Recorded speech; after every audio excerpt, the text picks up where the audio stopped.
पालकमंत्रीपद fix, लवकरच घोषणा होणार. मंत्री भरत गोगावले यांचे संकेत. रायगडच्या पालकमंत्री पदाचा तिढा आता सुटल्याचे संकेत राज्याचे मंत्री भरत गोगावले यांनी दिले आहेत. माणगाव येथे आयोजित पक्षप्रवेश सोहळ्यात बोलताना गोगावले यांनी पालकमंत्री पदाबाबत सर्व काही निश्चित झाले असून केवळ अधिकृत घोषणा बाकी असल्याचे सांगितले. यामुळे रायगडच्या पालकमंत्री पदाची घोषणा लवकरच होण्याची शक्यता व्यक्त केली जाते. सांगितलं आणि झालेलं आहे, फक्त आता डिक्लेरेशन बाकी आहे, त्यामुळे त्याची पण काळजी करू नका आणि लवकरात लवकर तेही होईल.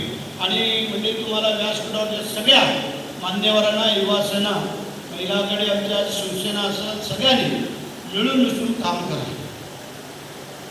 जे काय ज्येष्ठ मंडळी आहेत, वरच्या पदाचे आहेत, त्यांनी खालच्या पदाला बरोबर घेऊन जायचं आहे.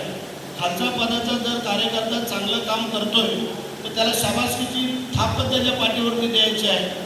त्याच्यावरती नाक मुरडायचं नाही, कान मुरडायचं नाही, तर त्याचं नाक मुरडून टाकलं मी, लक्षात ठेवा. त्याचं कारण आहे, जर काही कार्यकर्ते जर तुमच्या मनापासून काम करताय तर तुम्ही मोठ्या लोकांनी आपण त्यांना बरोबर घेऊन जाऊन त्यांना गाईडलाईन्स करा, मार्गदर्शन करा. आणि चुकत असं कान भरून सांगा हे चुकतंय, दोन पावलं मागं. Bureau report, SBN Marathi, Raigad.